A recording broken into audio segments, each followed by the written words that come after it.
Hey Lightweights, and welcome to my very first lore lessons with LiteWeight. If you missed the little intro video, these are going to be times where I learn the lore of the God of War 2018 games in preparation for God of War Ragnarok, which I am so incredibly excited for. I cannot handle my excitement anymore. We are only 2 weeks away. That's 14 days, just in case you didn't know. And I can't wait. I'm so excited. I'm so excited. So I have a little bit of God of War soundtrack ambiance in the background.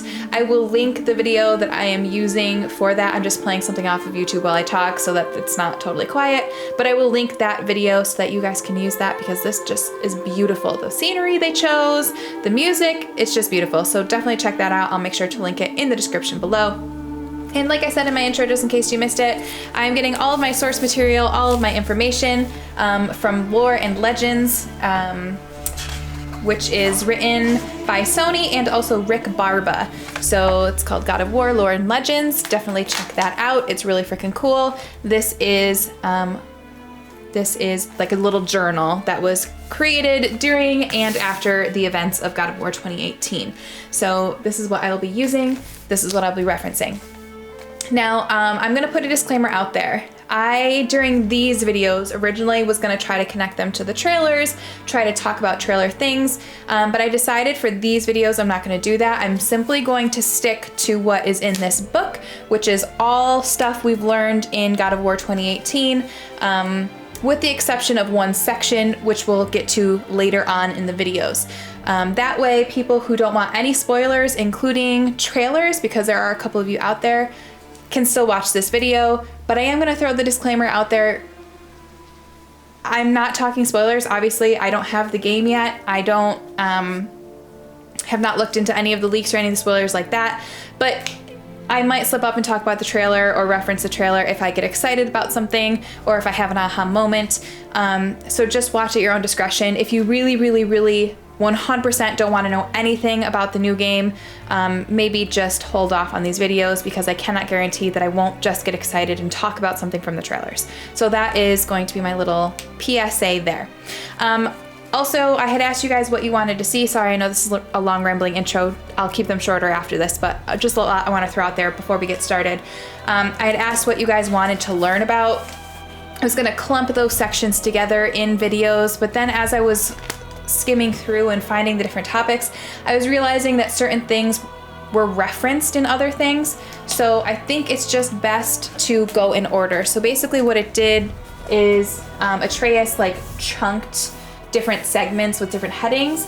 And I'm gonna just read through and try to break it up in a way that makes the most sense. And we'll go from there. That way when he references other things that he talked about earlier, it's not as confusing because we skipped that section. So I'm going to start with the lore markers and then we will go into the Jotnar shrines and the lore of the giants afterwards. All right, so turn my headphones off because you can probably hear that music. All right. So we are going to start off with Mimir. He is the first in Atreus's journal for this section. But also I think this is a really good place to start because we all know and we all love Mimir. He is our joyful talking head with beautiful anecdotes and stories and quips, and we just love him. Well, I'm assuming you love him because I love him, so you must love him, right? Right. So we're going to start off with Mimir and Mimir's story, which I'm really excited about because Mimir was just an amazing character, and he really did add a lot to the game and taught our characters a lot as they went on, so hopefully he'll be able to teach us some stuff. So it starts off with this awesome, oh my goodness, I'm sorry, my microphone is in the way, I smacked it. This awesome drawing of Mimir. So let's start off with Mimir's story. Activating my teacher voice as best as I can. Maybe I can use this as my reel for when I want to try to start recording books on tape. Just kidding. All right, this may sound grisly, but we're pretty lucky. I'm already off to a bad start. I'm nervous. Okay, let me start over. Nothing to be nervous about. Let's do this. Teacher LiteWeight activated. This may sound grisly, but we're pretty lucky we found Mimir and beheaded him. Seriously, it's true. On our journey, as we boated across the Lake of Nine and up Midgard's rivers, Mimir would tell us old tales and answer all our questions about what they might mean. His guidance helped us so much, and I think even Father would admit that. I know we couldn't have found Jotunheim without Mimir. It's kind of crazy, but as Odin's special advisor, Mimir was a direct witness to events that would be told to me as a bedtime story. Even his own personal story is kind of legendary. Once I figured out how much he knew about realm history, I started writing down everything he said. All right, so now we're going to get into our first subheading, which is Mimir's first job. So we're going to get a little bit of background on Mimir. I asked Mimir on one of our trips why he ever worked for Odin if the Allfather was so horrible. He replied, "If you want to make your career as a counselor to kings, you can't very well rule out petty maniacs." Turns out his first master, a fairy king, was terrible too. Mimir calls him a cruel piece of work. Still, he taught Mimir the power of wit, which he says served him well with kings and gods alike. "I couldn't have been much older than you when I started as an errand boy and unofficial jester," he told me. "By night, my mates and I had the run of the forest. Good fellows, they called us. They called us knavish sprites to the last. We'd get up to all manner of mischief, making fools of the local mortals, and as long as our lord was kept amused, we were spared the consequences." But one day the fairy king grew tired of the good fellow's antics, so Mimir moved on, heading north. By the time he got here, he'd already heard plenty about Odin's reputation. "I was young enough to still be ambitious," he said. "The Aesir gods were as powerful a force as I'd come across, but they clearly lacked for strategy, focus, and sage counsel. All this I could faithfully provide." And so, he said, a stranger from a far-off island found himself with Odin's ear, and was soon trusted as the god king trusted no other. Pretty amazing. All right, our next little lore story, Mimir's Well. Mimir first set out to demonstrate his worth to Odin by offering something he knew the Aesir king couldn't resist, a mystic well of knowledge. But Mimir's mystic well was actually just plain water laced with a hallucinogenic mushroom. "Oh, he was rightly impressed," said Mimir. Not sure which vision led him to try gouging out his own eyes, but he managed to pop one out before I could stop him. That's why everyone calls Odin the One-Eyed King. Horrified, Mimir convinced Odin that this eye sacrifice would bestow him with a higher form of sight. "I used to think he never caught on," he said, "but the day he took my eye, I realized he had never been fooled. Turns out he knew I'd outwitted him, so he called the lesson wisdom and hired me to make sure I was on his side." For a long time, Mimir truly was on Odin's side, but he found out that Odin holds a nasty grudge, which we will find out soon enough when we read Lord of the Hanged. I remember hearing Mother once reference to Odin as the Lord of the Hanged. When I asked Mimir about it, he told me it refers to the one time Odin spent 9 days as a dead man.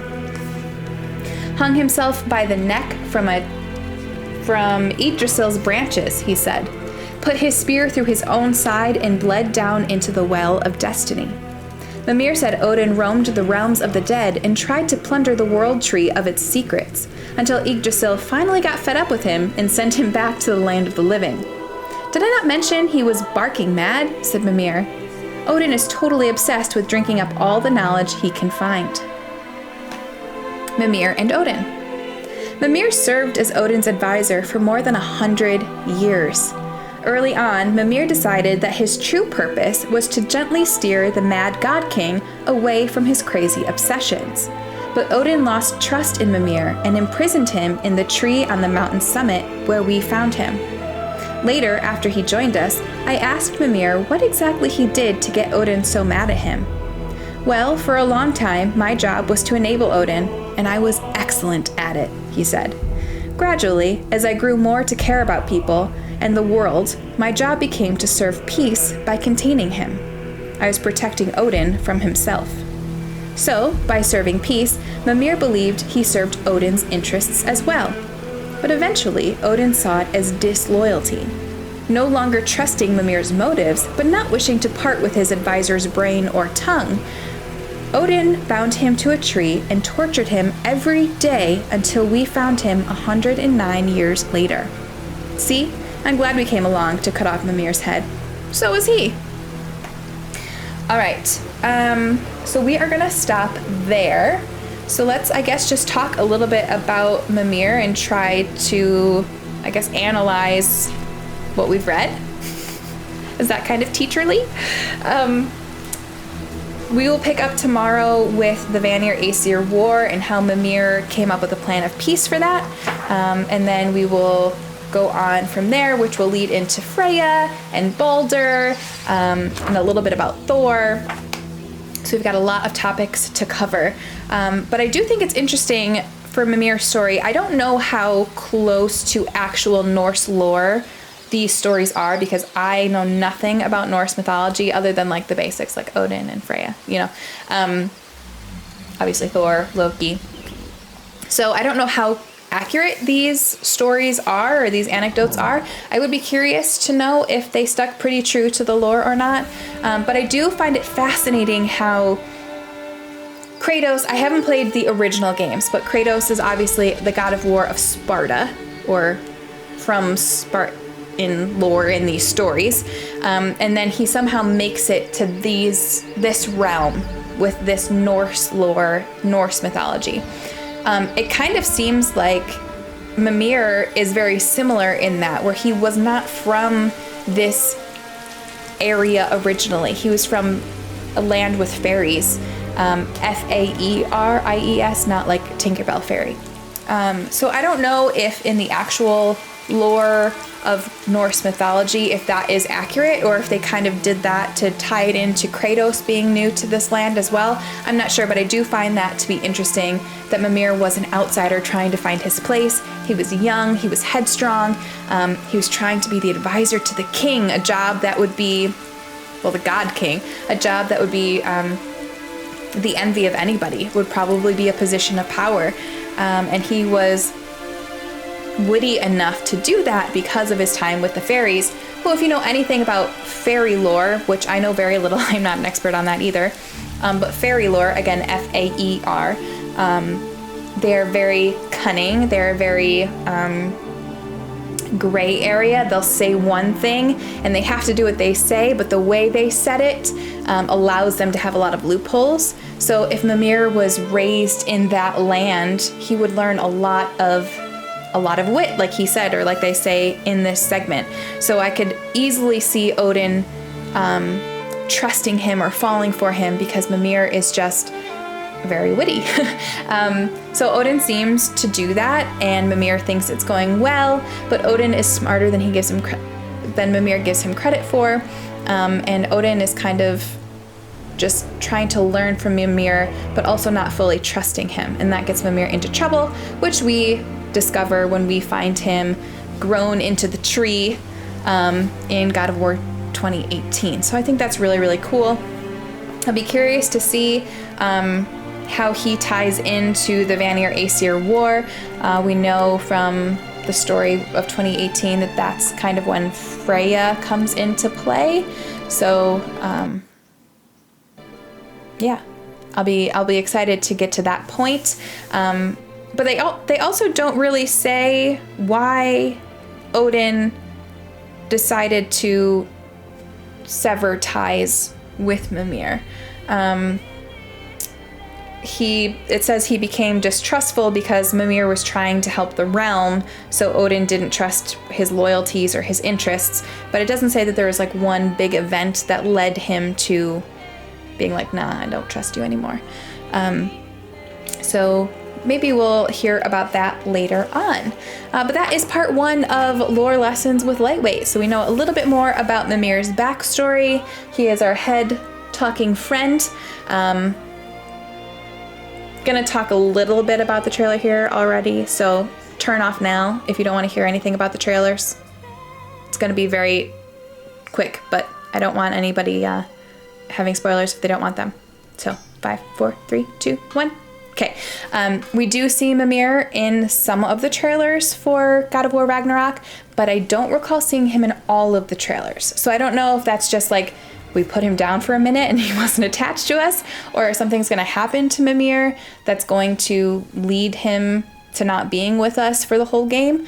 But I'm excited that Mimir is at least going to be back for part of it, because like I said, I loved his character and I loved what he brought to the story of 2018, and I would love him to continue to be a part of Ragnarok. So that is Mimir. Next video, we will get into the Vanir Aesir War and how Mimir planned to have peace from that war, and go from there. So I hope you enjoyed your first lore lesson. Like I said, these are not my words. This is not my research. This is all from God of War Lore and Legends. So if you are interested, this is the book you were looking for. This is the cover. We have the handprint from the tree, which I think is really cool. And this is Atreus's journal that he kept as he was going on our adventures in 2018. So that's our first lore lesson. Let me know in the comments your thoughts on Mimir as a character. Did you like him in 2018's God of War? Do you have any more lore knowledge that we didn't get to yet? I am not done talking about Mimir. There is more about Mimir in here. And then also let me know if there are other things you want to make sure that I touch on in these videos so that I can make sure to include them. But thank you so much for watching. I hope you enjoyed it. Please make sure you subscribe, hit that bell button when you do so that you do not miss any more lore lessons with LiteWeight as we count down to God of War Ragnarok. 14 days, woohoo! All right, you guys, thank you so much for watching.